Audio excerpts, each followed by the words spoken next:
सुहेब साहब, मकबूजा कश्मीर में गुमनाम कब्रें कितनी हैं? कोई 20,000 के करीब। कितनी खवातीन ऐसी हैं कि जिनके शोहर लापता हैं मकबूजा कश्मीर में? 12,000 से 18,000। मकबूजा कश्मीर में अब तक कितने लोग शहीद हो चुके हैं? 1 लाख प्लस हो चुके हैं। यूनाइटेड नेशन में कौन जीता? जाहिर है इंडिया हारा, बाकी इसके डिटेल में जाएंगे। क्या शिमला मुआहिदा में हमने कश्मीर लूज कर दिया था? बिल्कुल भी नहीं। अभी यूनाइटेड नेशन में भी उन्होंने कहा कि शिमला मुआहिदा के तहत मुज़ाकरात होंगे।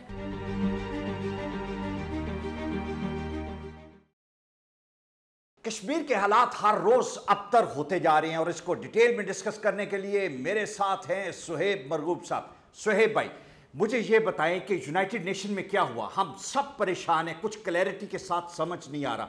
देखिए, रात को जो है ना, जब खबर आई CNN की, तो मैं भी परेशान हो गया, पता नहीं हम हार गए। क्योंकि दिमित्री रशियन नायब सफ़ीर है वहाँ पे, उन्होंने कहा कि मैं तो 71 में पैदा ही नहीं हुआ था। हाँ, जब कहा गया कि जी इतना अरसा क्या हो रहा था तो उसने कहा 71 में तो मैं पैदा ही नहीं हुआ था। ठीक। अच्छा, इसी तरीके से और बाकी भी उन्होंने कहा कि 4 ममालिक ने पाकिस्तान की मुखालफत कर दी। अब ये सारा एक इंडियन प्रोपेगेंडा था। ठीक है। सुबह को जब यूनाइटेड नेशन ने ये सारी चीज़ें जो हैं इनको ऑन करके, जो चाइनीज़ एम्बेसडर ने बात की थी, उसके बाद जो पाकिस्तान एम्बेसडर ने बात की थी और जो अपना इंडियन एम्बेसडर ने बात की थी, वो उन्होंने अपनी यूनाइटेड नेशन न्यूज़ की वेब पे डाल दिया। इसका मतलब ये है कि उन्होंने तीनों को ऑन कर लिया। ठीक। और चाइनीज़ एम्बेसडर ने ख़ास तौर पे एक बात की थी कि यूनाइटेड नेशन के प्लेटफॉर्म से करारदादें जो हैं वो उसके मुताबिक अमल होगा। अच्छा, मैं अब एक और सवाल करता हूँ जिस पर किसी ने अभी तक गौर नहीं किया। हाँ। कि जो ये कहता है कि यूनाइटेड नेशन के नज़दीक ये करारदादें डेड हो चुकी हैं, उन्हें नहीं मालूम कि यूनाइटेड नेशन के मुबसरीन किस करारदाद के तहत पाकिस्तान और इंडिया में मौजूद हैं। हाँ, ठीक है, बिल्कुल ठीक है। अगर वो मौजूद हैं, अगर वहाँ पे भी हैं और यहाँ पे भी हैं, तो उसकी बुनियाद तो वो करारदादें वो हवा में है। Very true. वो उसी करारदाद के तहत हैं जो 1947, 48 और उसके बाद पेश होते रहे। लेकिन सुहेब साहब, ये भी तो कहा जाता है कि यूनाइटेड नेशन टुथलेस है। ये करारदादें इतने अरसे से तो मौजूद हैं, लेकिन प्रैक्टिकली अमली कुछ नहीं हुआ। टुथलेस इसलिए हैं कि यूनाइटेड नेशन ने जब उसके रेजोल्यूशन के 2 पोर्शन हैं। एक वो रेजोल्यूशन है जो इस तैमूर के बारे में किया, जो सेक्शन 7 के तहत है कि बाइंडिंग हो जाता है। ठीक है, ये सेक्शन 6 के तहत, ये उसके तहत नहीं था। ठीक है, इसलिए ये बाइंडिंग नहीं था। लेकिन ये कि जब इतने वसी पैमाने पर यूनाइटेड नेशन के अपने रूल्स बुलडोज होना शुरू हो जाएं कि यूनाइटेड नेशन की जो ह्यूमन राइट्स कमेटी की इस साल की रिपोर्ट है, वो पेश करते हुए यूनाइटेड नेशन का जो पेश करने वाला शख्स था, उसका सरबराह था, वो रो पड़ा। हाँ। और वो कहता है कि कश्मीर में रो पड़ा। जी हाँ, वो अच्छा। उसके जब ये रिपोर्ट को रिलीज़ कर रहा था, राइट, तो उसके आंसू निकल आए। उसने कहा कि ये सिचुएशन है जो मैं आपके सामने बता रहा हूँ। अब अगर दुनिया के आंसू नहीं निकल रहे तो ये अलग बात है, मोदी के नहीं निकल रहे तो अलग बात है। मुझे आज मैं एक राइटअप पढ़ रहा था जिसमें कश्मीरी ने कहा है कि मतलब पूरे सिनेरियो में 3 अगस्त से 5 अगस्त तक आज़ाद मकबूजा कश्मीर में क्या हुआ। और उसने कहा कि एक आदमी भागा जा रहा है मोटरसाइकिल पे, उसने सामान इकट्ठा कर लिया है और मोबाइल उसके गर्दन और कान के बीच में फंसा हुआ है और वो किसी को कह रहा है कि जंग हो गई। तो अच्छा, अब पूरे कश्मीर में, मकबूजा कश्मीर में ये अफवाह फैलाई इंडिया ने डेलिबरेटली कि नंबर 1 अफवाह फैलाई कि नोट मनसूख होने वाले हैं। ठीक है। अच्छा, ये अफवाह इसलिए फैलाई कि ATM पे प्रेशर पड़ गया तो लोग पैसे ना निकलवाएं। राइट। उसके बाद दूसरी जो लोगों में हरासमेंट फैली वो ये थी कि शायद जंग होने वाली है, पाकिस्तान और इंडिया की जंग होने वाली है। पाकिस्तान, क्योंकि श्रीनगर में टैंक आ गए थे। हमारे मीडिया में ये खबर नहीं आई, श्रीनगर में 3 अगस्त की शाम को टैंकों की मूवमेंट शुरू हो गई थी, जो इंडियन न्यूज़पेपर्स ने इस चीज़ को लिखा है। राइट। और लोगों को ये पता नहीं था कि ये टैंक जो है ये कश्मीरीज को सप्रेस करने के लिए या जंग के लिए, किस चक्कर में आए हैं। ठीक। और एक्चुअली तो उनका था कि उन्होंने पाकिस्तान के साथ बॉर्डर को अपना इतना पक्का करना था। उनके ख्याल में यहाँ से अगर जंग हो तो हम लड़ लें, लेकिन टैंक कहाँ लड़ता तो बंदा है। राइट। बंदा छम्प जोड़िया में जो टैंकों की लड़ाई हुई थी, चविंडा में जो लड़ाई हुई थी, उसमें तो टैंक तो हार गए थे बेचारे, पीछे तो बंदा बैठा तो जीत गया था। अच्छा, अब हमारा इंडिया का प्रॉब्लम ये है कि इस इशू, एक तो ये ना कि ये इशू है क्या 370 को ख़त्म करना, 35A को ख़त्म करना, और प्लस इसके इंडिया पे क्या इम्पैक्ट आएंगे और प्लस कश्मीर पे क्या आएंगे। इससे मसला कश्मीर ख़त्म होने की बजाय पूरे इंडिया में फैल गया। जो इंडियन न्यूज़पेपर्स की सेन वॉइसेस हैं वो कह रही हैं, राइट, वो ये कह रही हैं कि अब इंडिया में एक, अभी जैसे नागालैंड में आज़ादी का परचम लहरा दिया गया, ये परसों की बात है। इसी तरीके से सिखों में, अगर आपने आज सिखों के मूवमेंट देखी, उन्होंने 15 अगस्त को पूरा योम स्याह मनाया इंडिया का। अब मतलब 2 जगह पे योम स्याह मनाया गया, मकबूजा कश्मीर में और भारतीय पंजाब में। और उन्होंने ये कहा है कि हम अगले चंद रोज में पूरे मुल्क में रैली शुरू करने वाले हैं। अच्छा सुहेब साहब, मुझे ये बताएं कि जो इंटरनेशनल कम्युनिटी है उसका रिएक्शन जो है वो बड़ा इंपॉर्टेंट है और बड़ा मैटर करता है, बिकॉज एक्सटर्नल प्रेशर जब आप पे बिल्ड होता है तो आप बेहतर तरीके से सोचने की पोजीशन में होते हैं, जो कि मोदी नहीं लगता, क्योंकि दिमाग उसका ख़राब हो गया है। लेकिन मुझे ये बताएं कि यूरोपियन यूनियन में किस तरह का रिएक्शन देखने को मिल रहा है। पैरेलल दोनों ऑर्गेनाइजेशन है, यूनाइटेड नेशन एक बड़ा अम्ब्रेला है, लेकिन यूरोपियन यूनियन बहुत मैटर करता है, वहां पे किस तरह का रिएक्शन आप देख रहे हैं? देखिए, ये सारी वॉर डिक्लेयर करने से पहले एक वॉर लाइक सिचुएशन है ना मकबूजा कश्मीर में, कि इतनी फौज बैठी हुई है, एक घर के आगे 4 सिपाही हैं, एक घर के आगे 4 सिपाही हैं, बाद घरों के आगे जो खाली मैदान है अपने फौज खड़ी हुई है, ठीक, जो बुलेट प्रूफ जैकेट्स और मतलब क्लैशनकोफ टाइप हथियारों से मुसल्ला है। और ये जंग उन लोगों के ख़िलाफ़ हो रही है जिन्होंने जमहूरियत के लिए, बकौल मैंने जो कश्मीरी आवाम की राय को पढ़ा है गुज़श्ता 4-7 दिनों में, वो ये सारे के सारे ये कह रहे हैं कि हमने जमहूरियत आजमा के देख ली, हमने इंडियन डेमोक्रेसी को आजमा के देख लिया, हमने उनके ये सारे खोखने लारे देख लिए कि हम आपको तरक्की का समर देंगे, हम आपको आज़ादी का समर देंगे, सारा देख लिया हमने। अब आपके सवाल की तरफ आता हूँ। 45 के करीब ब्रिटिश सियासतदान थे जिन्होंने ये ऐलान किया, जिन्होंने ये दबाव डाला कि इजलास बुलाया जाए। ठीक है। इंडिया को तो 2 वहाँ से वॉइसेस मिली ना, पूरे यूरोपीय यूनियन से 2 वॉइसेस मिली, अभी तक किसी ने खुल के नहीं कहा। यूरोपियन यूनियन के इजलास की बात कर रहे हैं कि 45 ब्रिटिश पार्लियामेंटेरियन थे जो यूरोपियन यूनियन के मेंबर थे, उन्होंने प्रेशर डाला, उन्होंने ये कहा कि इजलास बुलाया जाए और वहाँ पर ये ह्यूमन राइट्स की वायलेशंस हो रही हैं। अच्छा, दूसरा उसके बाद फिर ये है कि चाइना ने जब ये लेटर लिखा, हमने 13 अगस्त को लेटर लिखा यूनाइटेड नेशन को कि आप सिक्योरिटी काउंसिल का इजलास बुलाएं। चाइना ने उसके बाद सेकंड लेटर लिखा कि सिक्योरिटी काउंसिल का इजलास बंद कमरे में बुलाया जाए। एक्चुअली चाइना का लेटर जो था वो बहुत बड़ा प्रेशर साबित हुआ। ठीक। और उससे पहले पोलैंड, क्योंकि इस वक्त 1 माह के लिए सदर है, रोटेशन में जो सदारत आती है नॉन परमानेंट मेंबर्स के पास, उसमें पोलैंड के पास है। पोलैंड वही मुल्क है जिसने 11 अगस्त को इस पाकिस्तान का रेजोल्यूशन पेश किया था। हाँ बिल्कुल ठीक है, 1971 में। अब उस रेजोल्यूशन का क्या मकसद था? वो पोलैंड इजलास बुलाना नहीं चाह रहा था। इब्तदाई जो रिपोर्ट्स मैंने पढ़ी उसमें पोलैंड के रेफरेंस से इंडियन न्यूज़पेपर्स ने ये लिखा कि हम अभी डायलॉग कर रहे हैं परमानेंट और दूसरे मेंबर्स के साथ। जब चाइना का लेटर गया तो उसने कहा कि may be at the earliest इजलास जुमे को हो सकता है। अच्छा, एकदम यूनाइटेड नेशन की गेम बदल गई। अब बात यह है कि यूनाइटेड नेशन के प्लेटफॉर्म पर 2-3 तरह की रिपोर्टें पेश हुई। एक रिपोर्ट पेश की मुबस्सरीन ने, एक रिपोर्ट पेश की उनके ऑफिसर्स ने। अब मुबस्सरीन की रिपोर्ट्स और उनके ऑफिसर्स की रिपोर्ट दोनों इंडिया के खिलाफ गई होंगी। ठीक है। इंडिया ने कमाल होशियारी के साथ बनिया चला, ठीक ठीक, उसने सुप्रीम कोर्ट ने, अगर आपको याद होगा, इंडियन सुप्रीम कोर्ट ने कहा था कि अर्जेंसी क्या है, आप पाइपलाइन में चले जाएं, इतने लाख दरखास्तें पेंडिंग पड़ी हुई, उसके बाद हियरिंग कर लेंगे। जिस वक्त यूनाइटेड नेशन ने कहा कि इजलास इमीडिएटली हम फ्राइडे को कॉल कर रहे हैं, एट दी अर्लीस्ट फ्राइडे, तो उन्होंने फ्राइडे की मॉर्निंग में अपना भी इजलास बुला लिया सुप्रीम कोर्ट ने, जो कि पहले गैर मुय्यना मुद्दत के लिए फारिग थी दरखास्त। ठीक है। और उसमें फिर इंडियन ऑफिसर्स ने ये कहा कि हम कर्फ्यू को, टेलीफोन लाइंस को और जो ये इंटरनेट की सर्विसेज हैं इनको रेस्टोर कर देंगे 2-1 दिन में। ठीक है। उन्होंने लेकिन वो 2 दिन अभी तक पूरे नहीं हुए। नहीं सर, हुए। ठीक। उन्होंने ये कहा कि हम स्कूलों की और कॉलेजों की, इदारों की जो लाइनें हैं, टेलीफोन लाइनें 23,000 के करीब रेस्टोर कर रहे हैं, रेस्टोर कर दी। अच्छा, इंटरनेट उन्होंने कहा कि हम रेस्टोर कर रहे हैं, कर दिया, लेकिन आधे घंटे बाद बंद कर दिया। अच्छा ठीक है, ये ड्रामा आई वॉश था। करने के बाद एक तो आई वॉश था, दूसरा उनको ये समझ आ गई कि इस आधे घंटे में हुआ क्या। हुआ क्या उस आधे घंटे में? इस आधे घंटे में एकदम राब्ते और खबरें निकलना शुरू हो गई। किसी ने ये डाला कि मैंने अपने सामने एक बंदे को पैलेट गन से पुलिस को मारते देखा, फौज को, और जब उसको पैलेट गन से मारा, अगले दिन उसकी लाश जो है वो दरिया से मिली, और इसकी खबर 7 अगस्त के इंडियन न्यूज़पेपर्स में शाया हुई। ठीक है। अब ये मतलब उन्होंने ऐसी चीज़ें अपलोड होना शुरू हुई। एक ने डाला, जो मैंने खुद पढ़ा, कि इस सारी वॉर लाइक सिचुएशन में 350 कश्मीरी शहीद हो चुके हैं। ओहो।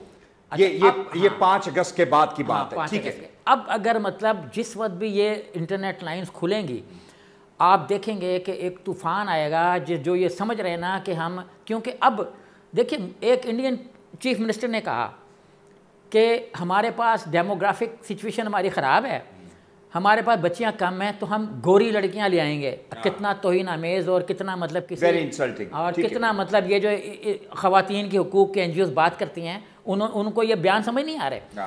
और इंटरनेट पर सबसे ज़्यादा सर्च हुई कश्मीरी गर्ल्स। अच्छा, कश्मीरी गर्ल जो है वो इंटरनेट की हाईएस्ट सर्च इंडिया में है, ठीक है, और लाखों में गई एक घंटे में। हाँ, कि मतलब, और फिर उन्होंने डाला कि मैं अभी इसी जब ये इंटरनेट की पाबंदी खुली थी तो किसी ने डाला फौरी तौर पे कि दिल्ली में इंसिडेंट पेश हुआ कि 2 लड़कियां कश्मीरी जा रही थी, तो उन्होंने कहा तुम्हें तो हम घर ले जाएंगे आने वाले दिनों में। वेरी सही। मुझे अब जो एक जुमला मैं कहना चाहूँगा कि अब खित्ते की जंग नहीं रही, अब जंग इज्जत की और बका की रह गई है, इसलिए अब ये जंग खत्म होने वाली नहीं है। सुहेब साहब, इज्जत और बका की जंग जो है, इसमें इंटरनेशनल मीडिया जो है उसका रोल बड़ा इंपॉर्टेंट है, और हमें ये भी देखना है कि बाहर के अखबारात किस तरह से लिख रहे हैं, टेलीविजन किस तरीके से रिस्पॉन्ड कर रहे हैं। चूंकि हमें कश्मीर से डायरेक्टली इंफॉर्मेशन नहीं मिल रही, और जो थोड़ी बहुत इंफॉर्मेशन लीक होकर आ रही है उसकी बेस पे जो इंटरनेशनल राइटर्स हैं, जो ओपेड लिखे जा रहे हैं, जो आर्टिकल्स लिखे जा रहे हैं, उसको आप किस तरह से देख रहे हैं? देखिए, एक तो शाह महमूद ने कहा कि हम अप्रिशिएट करते हैं। अच्छा, शाह ने खुद इतने अखबार देखे या नहीं देखे, लेकिन मैंने बहुत अखबार देखे। सबसे ज़्यादा जो फोर फ्रंट जिसने मैं कहता हूँ कि मकबूजा कश्मीर के शहरियों की जंग लड़ी, वो था गार्डियन, या आप गार्जियन कह लें उसको। तो उसने पहले दिन सुर्खी जमाई कि India is being ruled by Hindu Taliban. हाँ, हिंदू तालिबान, हाँ जी हाँ। अच्छा, अब उसके बाद उसने अगले दिन छापा कि अपना कि इंडिया में हिंदू नेशनलिस्ट ने बुलडोज कर दिया मुस्लिम एरिया को, और उसके बाद फिर अमेरिकन न्यूज़पेपर ने देना शुरू किया कि श्रीनगर और ये जो कश्मीर बाकी सारा ये रेजर वायर और आयरन बैरियर्स का सिटी बन गया है। ठीक है, मतलब कश्मीर जो है वो रेजर वायर्स और आयरन सिटी का शहर है। अच्छा, अल जजीरा ने भी यही पोर्ट्रे किया। मतलब पूरा इंटरनेशनल मीडिया जो है ना वो ऐसे इस मसले पे खड़ा हो गया जैसे हमने मतलब कोई हमारे खिलाफ जैसे किसी ज़माने में होता है। अच्छा सुहेब साहब, मुझे ये बताएं कि अभी आपने बात की कि उन्होंने कहा कि जी हिंदू तालिबान जो है उनका तालिबान का जब नाम आता है तो इंटरनेशनल कम्युनिटी ये समझती है कि तालिबान का मतलब टेररिज्म है, वो कुछ और नहीं समझते। This is the concept they understand when it comes to the Taliban. जो तालिबान इस वक्त अफगानिस्तान में है, उनका रोल बड़ा इंपॉर्टेंट है। वो हैं जो जहादिस्ट तस्वर किए जाते हैं, प्रो इस्लामिस्ट तस्वर किए जाते हैं, वो हैं जिनके बारे में सोचा जा सकता है कि शायद वो कश्मीरियों के साथ निकल पड़े। तालिबान का रिएक्शन क्या है? This is very important for us to know also. देखिए, जिस वक्त ये सारा कुछ इंडिया में हुआ और इंडिया ने ये कोशिश बताने की कि मकबूजा कश्मीर में हमें ये एक्शन इसलिए लेना पड़े कि वहाँ पे तालिबान मदाखलत कर रहे हैं, जहादी आ गए हैं। और उन्होंने ये कहा भी, जब यात्रा को कैंसिल किया उन्होंने, अमरनाथ यात्रा को कैंसिल करते हुए, तो उन्होंने शो डाला कि कोई टेररिस्ट अटैक का अंदेशा है। तालिबान ने अफगानिस्तान से जो लीडरशिप अमेरिका के साथ मुज़ाकरात कर रही थी, उसी लीडरशिप ने नेक्स्ट वेरी डे स्टेटमेंट दी कि इंडिया हमें मकबूजा कश्मीर की सिचुएशन में मुलविस ना करे, हमारा कोई रोल नहीं है मकबूजा कश्मीर में, और जो रोल है वो उनका अपना है। मतलब ये कि अगर टेररिज्म हो रहा है तो सेल्फ मेड टेररिज्म है, हमारा नहीं। लाइक उनका इंडिजिनियस है, हमारा उनसे कोई तल्लुक नहीं है, उनसे एसोसिएट करने की कोशिश नहीं। इंडिजिनियस भी मतलब वो वाला इंडिजिनियस जो भारतीय फौज का इंडिजिनियस है। ठीक है। मिनॉरिटीज इंडिया के अंदर जो है, जिस तरह अभी आपने बात की कि खालिस्तान के हवाले से, नागालैंड के हवाले से, मिनॉरिटीज बड़ी इनसिक्योर फील कर रही होंगी करंटली कि अगर ये सारा कुछ जो है वो कश्मीरीज और मुसलमानों के खिलाफ हो सकता है, जो कि मिनॉरिटीज में एक बहुत बड़ी तादाद में। तो जो छोटी मिनॉरिटीज हैं दे स्टैंड नोवेयर। ये तो एक फिनोमिनन है जिसे हमें मानना चाहिए। उनकी इनसिक्योरिटीज का आलम क्या है? लाइक बुद्धिस्ट जो हैं थोड़े होंगे लेकिन वो पूरी दुनिया में बड़े प्रोमिनेंट लोग हैं, तो उनके हकूक के बारे में, उनके तहफ़्फ़ुज़ के बारे में भी कोई वॉइसेस जो है वो सुनी जा रही हैं। देखिए, 10-15 साल पहले बड़ा कॉमन लफ्ज़ था नक्सलबाड़ी। इंडिया की नॉर्थ ईस्ट और साउथ ईस्ट की जो जितनी भी रियासतें हैं, इनको भी इंडिया ने कभी टेरिटरी में कन्वर्ट किया, कभी स्टेट में कन्वर्ट किया, कभी हिस्से बखरे किए। कभी उसने कहा कि हम हिली ट्रैक्स अलग कर रहे हैं, कभी उसने कहा कि हम अपना जो कबाइल है उनको अलग कर रहे हैं, और कभी कहा जी जंगल को अलग कर रहे हैं। ठीक है।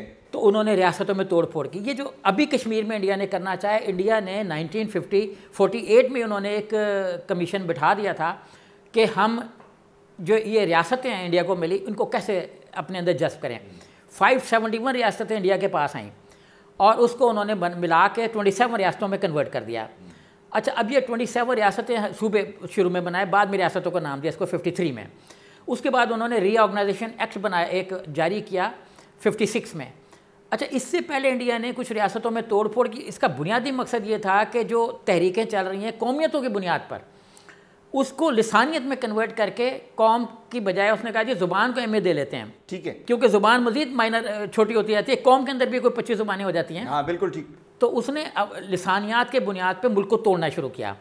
और जैसे अभी वो कहते हैं कि ली को हमने अलग कर दिया क्योंकि इनकी कौमियत और लिसानियात अलग है। अब जब आप लिसानियात की बेस पे तोड़ेंगे तो जिस इलाके को तोड़ेंगे उसके अंदर भी हरासमेंट होगी और जो बनाएंगे उसके अंदर मजीद की ख्वाहिश पैदा होगी। ठीक है। अभी भी उत्तर प्रदेश में, हिमाचल में, इधर उधर ये चल रहा है कि हमें मजीद डिवाइड किया जाए। अच्छा, यूनियन क्या है जो अभी इन्होंने बनाया, यूनियन टेरिटरी, ये है क्या? ये एक्चुअली यूनियन काउंसिल बन गई, बल्दियाती इदारा बन गई। ठीक है। क्योंकि उनकी जो फेडरल फोर्स है, फेडरल अपना ब्यूरोक्रेसी है, वो वहाँ पे फेडरेशन के ओहदे संभालेगी। जो प्रोविंशियल ब्यूरोक्रेसी है वो प्रोविंस के ओहदे संभालेगी। जो IAS, AIS सारी सर्विसेज हैं ये वहाँ पे रूल करेंगी।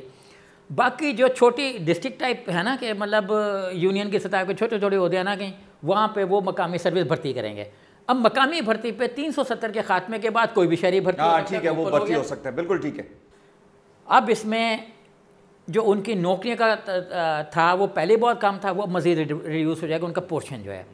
और ये जो अक़लियतें दूसरे इलाकों में, उनमें एक नई जाग पैदा हुई है कि अगर कश्मीरी इस सतह पे आके लड़ सकते हैं, मतलब आप देखें ना कि 5 अगस्त से वहाँ पे खाने पीने का सामान, और ये तो अभी इंसानी अलमिया जब आएगा ना, लांसेट एक ब्रिटिश न्यूज़पेपर है, मेडिकल जर्नल है, ठीक है, LANCET, तो उसने एक अभी लेटेस्ट जो उसका चल रहा है जिस पे सोशल मीडिया पे इंडिया ने बड़ी बहस शुरू की हुई है, उसने ये लिखा है कि मकबूजा कश्मीर में बहुत बड़ा इंसानी अलमिया हेल्थ के हवाले से होने वाला है। ठीक। ना डॉक्टर तक रसाई है, ना मरीज को हम देख सकते हैं, ना मरीज किसको दिखा सकते हैं। सूरत लोगी के बच्चे हैं, खवातीन हैं, बीमार। एक जुमला कि उस पे इंडियन जो डॉक्टर हैं और इंडियन जो लोग हैं उन्होंने बड़ा हमला किया हुआ कि लांसेट अपने आप को सिर्फ मेडिकल प्रोफेशन तक महदूद रखे, वो इधर ना आए। लेकिन ये वो बात जो आपने शुरू में की कि इस पे वेस्टर्न मीडिया का क्या, आप देखें एक जरीदा है जिसका काम सिर्फ हेल्थ के बारे में है, वो उसके भी कान खड़े हो गए हैं कि अलमिया होने वाला है। और ये इस अलमिया की खबरें अभी आ नहीं रही। जैसे एक खबर आई कि 350 मर गए, शहीद हो गए, इसकी अभी तस्दीक नहीं हुई है। अच्छा सुहेब साहब, मैं ये जानना चाह रहा हूँ कि जब भी अमन की बात होती थी तो पाकिस्तान में बेशुमार लोग ऐसे थे जो कि इंडिया के साथ दोस्ती के लिए खड़े हो जाते थे। वो विचल्स जो थी और मार्च थे, और फिर हम दोस्ती का एक अलमबरदार बन जाते थे कि नहीं हमारी दोस्ती होनी चाहिए। आज जब इतनी बड़ी एट्रॉसिटीज़ होती हैं और उनको शायद इंडिया के ख़िलाफ़ बोलना पड़े, वो सब खामोश हैं। मुझे वो सड़कों पे निकलते नज़र नहीं आ रहे। आज उनकी जो मोमबत्तियाँ हैं वो बुझी हुई हैं। क्या हुआ इन तमाम को जो अपने आप को इतने बड़े टॉर्च बेरर पीस के और अमन के और पाकिस्तान इंडिया दोस्ती के कहलवाते थे? देखिए, मोमबत्ती पाकिस्तान में महंगी बहुत है। अच्छा ठीक है, कहीं से पैसे आएंगे तो मोमबत्ती जलाएंगे ना। अच्छा हाँ, ये बात आपने, तो पैसे कहीं से आ नहीं रहे। लेकिन मैं ये बात कहूंगा कि जो इनको पैसे देते थे उनके अपने मुल्क में बहुत ज़्यादा हरासमेंट है मकबूजा कश्मीर की सिचुएशन को लेके। ठीक है, लंदन के, यूरोप के, अमेरिका के सारे जरीदे, अखबारात और डेली जो है वो परेशान हैं कि वहाँ पर कोई बहुत बड़ी ट्रेजेडी होने वाली है। अभी ट्रेजेडी नहीं हुई है, ट्रेजेडी की खबरें हमें नहीं पता, लेकिन जो हुई हैं वो अभी आगे आएंगी। तो सारा इंटरनेशनल मीडिया जो है वो परेशान है कि आगे फ्यूचर में क्या होने वाला है। जैसा कि उसने एक ब्रिटिश न्यूज़पेपर्स ने भी कहा कि उसने जर्नल ने भी कहा कि अलमिया हो सकता है। अच्छा, अब जो मोमबत्ती माफिया है वो एक्चुअली उसको ये समझ नहीं आ रही है कि मैं खड़ा किस तरफ हूँ। अभी इंडियन न्यूज़पेपर्स ने इतना कन्फ्यूज़ किया हुआ है उनको कि हमें पैसे मिलेंगे कि नहीं मिलेंगे। अभी उनका ये है, अभी उनको ये भी नहीं पता कि कितने वहाँ पे लोग शहीद हो चुके हैं और क्या सिचुएशन होने वाली है। और मैं आपको बता दूं कि मोमबत्ती माफिया को उस तक आएगी। मोदी ने ये कहा है आज के स्टेटमेंट में कि अब मुज़ाकरात शिमला मुआहदे के तहत पाकिस्तान के साथ, पाकिस्तान के कश्मीर पर होंगे, इंडियन कश्मीर पे नहीं होंगे। ये बड़ी ड्रामबाजी उन्होंने की कि कल उन्होंने कहा कि पाकिस्तान से मुज़ाकरात करने के लिए तैयार हैं, आज वो कहते हैं कि जो पाकिस्तान का कश्मीर है उस पर मुज़ाकरात हुए। ये इट्स अ शेम एक्चुअली। देखिए, अकबर जो यूनाइटेड नेशन में उसके इंडिया के सफ़ीर हैं, परमानेंट रिप्रेजेंटेटिव हैं, उन्होंने बड़ा कल इंडियन न्यूज़पेपर्स ने अप्रिशिएट किया कि उन्होंने एक सहाफ़ी को जिसने सवाल किया उसके पास गए और जाकर उससे हाथ मिलाया और उसको उन्होंने कहा कि जनाब अली मसला कश्मीर को आप मानते हैं और मसला कश्मीर के आप शिमला मुआहदे को मानते हैं। तो इंडियन न्यूज़पेपर ने तासुर दिया कि पाकिस्तानियों के पास कोई जवाब नहीं था। शिमला मुआहदा है उसको तो खुद मुर्दा कर दिया मोदी ने, उसको तो खुद डेड कर दिया अमित शाह और उनके जो 4-5 चेले चाटे हैं उन्होंने कर दिया। तो जब वो ये कहते हैं कि हम मुज़ाकरात शिमला मुआहदे के तहत सिर्फ पाकिस्तान के कश्मीर पे करेंगे, ये तो उसमें लिखे ही नहीं, उसमें तो मसला तो इंडियन कश्मीर का था, हमारा कश्मीर तो कभी मुतादा सा रहा ही नहीं। बिल्कुल ठीक है। अच्छा, अब मैं आपसे एक जो फाइनल चीज़ जानना चाह रहा हूँ। माशाल्लाह आपकी जो छठी हिस्स है वो बड़ी तेज़ है और फिर आप पढ़ते भी बहुत ज़्यादा हैं। अगला हफ्ता जो है वो कितना हसास है, सेंसिटिव है और क्या होने वाला है? This is very important for us to know. देखिए, कोई आदमी अपने घर में कितनी चीज़ें जमा कर सकता है, और कोई आदमी खाने पीने का सामान जो है, और कोई आदमी अपनी खुराक के बगैर कितनी देर जिंदा रह सकता है, ठीक है, कोई आदमी डॉक्टर के बगैर कितनी देर जिंदा रह सकता है। इसको फोर्सी गैर मुल्की अखबार जरायद कर रहे हैं। अब एक तो इंसानी अलमिया है जिसका मैंने जिक्र किया, वो मकबूजा कश्मीर में होने वाला है और हो चुका होगा, और हम तक खबरें नहीं आ रही हैं। दूसरा ये है कि जो इंडिया ने ये समझ रखा है कि ये मसला बस ख़त्म हो गया है और हम 370 था वो एब्जॉर्ब हो गया है। मैं ये बता दूं कि आज मैंने एक राइटअप पढ़ा जिसमें कश्मीरी ने ये कहा कि 370 गया भाड़ में, हमें इससे नुकसान हुआ क्योंकि 370 आर्टिकल पे सही तौर पे अमल ही नहीं हुआ, और जिस जमहूरियत को ये कहते थे वो जमहूरियत ढकोसला थी। तो अब लड़ाई होगी। अच्छा, अभी आप देखिएगा कि अब इंतिफादा जैसे 88 में बुरहान वानी के बाद हुआ, जैसे 98 में हुआ, अब वो तहरीकें चलने वाली हैं जो इंडिजीनियस की भी माँ बाप होंगी, ठीक है, क्योंकि इस वक्त जो नस्ल 18-20 साल की हो चुकी जो जवान है, इसने वो चीज़ें देखी हैं जो 88 और 98 का जुल्म देखा हुआ इंडियन फोर्सेस का।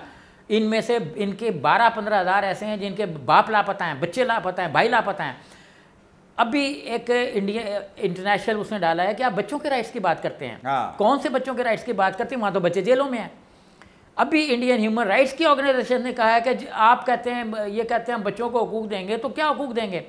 मोदी साहब ने जो 14 अगस्त को खिताब फरमाया, तो जैसे इन्होंने 2 घंटे के लिए नेट को ऑन किया, आधे घंटे के लिए, तो उस नेट से मैंने भी कहीं देखा तो वो एक ने डाला हुआ था कि मोदी की तकरीर में कंट्राडिक्शंस। मोदी ने कहा कि हम ख़वातीन को राइट्स दे रहे हैं, तो उसने कहा कि जी कौन सी ख़वातीन को राइट्स दे रहे हैं? आपने तो मुसलमान ख़वातीन को बंद किया हुआ घरों में, जो इतने दिनों से घर से निकल नहीं पा रहे हैं। आपका बात करते हैं कि हम बच्चों को राइट्स दे रहे हैं, कौन से बच्चों को राइट्स दे रहे हैं? आपने तो बच्चों को बिजली के झटके लगा के मार दिया हुआ है, उन वो लापता है, सड़कों से अगवा कर रहे हैं। फिर उसने आगे इस तरीके से 4-5 पॉइंट्स पे मोदी को निगेट किया। ठीक है। तो अगले चंद दिनों में आप देखेंगे नंबर 1 ये तहरीक इंडिया के अंदर फैलेगी, क्योंकि इंडियन जो सेन वॉइसेस हैं वो ये समझ रही हैं कि इंडिया में कोई बहुत बड़ा आलमी होने वाला है। मसलन हंसराज हंस साहब हैं, बड़े मौसीकी की कोई सरहद नहीं होती ना, हम तो ये प्रोपेगेंडा करते हैं मोमबत्ती के चक्कर में आके। तो उन्होंने कहा है कि जवाहरलाल नेहरू यूनिवर्सिटी क्या है भाई, इसको MNU कर दो, मोदी यूनिवर्सिटी बना दो। अब ये लड़ाई हमारी और उसकी नहीं है, 2 कौमी नज़रिए की नहीं है, ये 3 कौमी नज़रिए की है। अच्छा, एक सेकुलर नज़रिया जो इंडिया के अंदर जन्म ले रहा था, ठीक है, जो 70 की दिहाई तक ताकतवर रहा, उसके बाद भारतीय जनता पार्टी ने 80s की में कदम जमाने शुरू किए। अभी एक आप YouTube पे जाएंगे तो उस की तकरीर आपको निकल आएगी। एक हिंदू RSS का जो लीडर है उसने कहा है किसी मुसलमान के साथ बिजनेस ना किया जाए, किसी मुसलमान को कोई चीज़ ना बेची जाए, और 2021 तक मैं आपको गारंटी देता हूँ कि तमाम मुसलमान जो हैं वो हिंदू हो जाएंगे। अच्छा, बिल्कुल सही, उनको कन्वर्ट करने के लिए ये एक उसने फार्मूला बताया। मार दो तो कन्वर्जन हो जाएगी। ठीक, और वो ये कर भी रहे हैं, मतलब भूखा मार के वो ये कर भी रहे हैं। इंडिया में मुसलमान प्रॉपर्टी नहीं परचेज कर सकते कई डिस्ट्रिक्ट्स में, इंडिया में मुसलमान कहीं रह नहीं सकते। आप देख लें बहुत से डिस्ट्रिक्ट उन्होंने खाली कर दिए हैं। आप देखें ना, कितनी बड़ी रियासत थी मैसूर, अब कहाँ है? बिल्कुल ठीक। लखनऊ कितना बड़ा एक कैपिटल होता था इंडिया का, कहाँ है? ठीक है। तो इंडिया ने इस बाइफर्केशन, तोड़ फोड़ और फेडरेशन रूल के जरिए, मैंने अभी आधे घंटे में जो नेट खुला तो आधे घंटे में ये देखा कि एक आदमी ने डाला कि ये जो मतलब मकबूजा कश्मीर की लड़ाई है, ये अब एक्चुअली हमारे, ये हमें जब इन्होंने कहा कि हम जमहूरियत देंगे तो मुझे ऐसे लगा कि जैसे ये हमारे जिस्म पे किसी नोकदार खंजर से उसको खुरच रहे हैं, हमें पोक कर रहे हैं, और चेक करना चाह रहे हैं कि ये कब तक जिंदा रहेगा। और मुझे जो उसकी चुभन महसूस हो रही है वो मैं बयान नहीं कर सकता। तो अब मेरे लिए इनकी जमहूरियत भी बेमानी है, मेरे लिए इनके जो नारे हैं तरक्की के वो भी बेमाने हैं, क्योंकि मैं अब मतलब उसमें वो एक ऐसा इंसान है जो किसी भी कुछ भी मतलब कर सकता है। तो अक़लियतें पूरे इंडिया में अब ये सोच रही हैं कि हिंदू एक ऐसा मज़हब है, ऐसा दीन है, ऐसा मज़हब है जिसका कोई ईमान नहीं है। बिल्कुल सही, क्योंकि वो उससे आ रही है, वो कुछ भी कर सकता है, उससे जो कश्मीर में ये कर सकता है वो किसी जगह भी वो हमारे यहाँ भी कर सकता है। Thank you very much Suhaib साहब, बहुत शुक्रिया।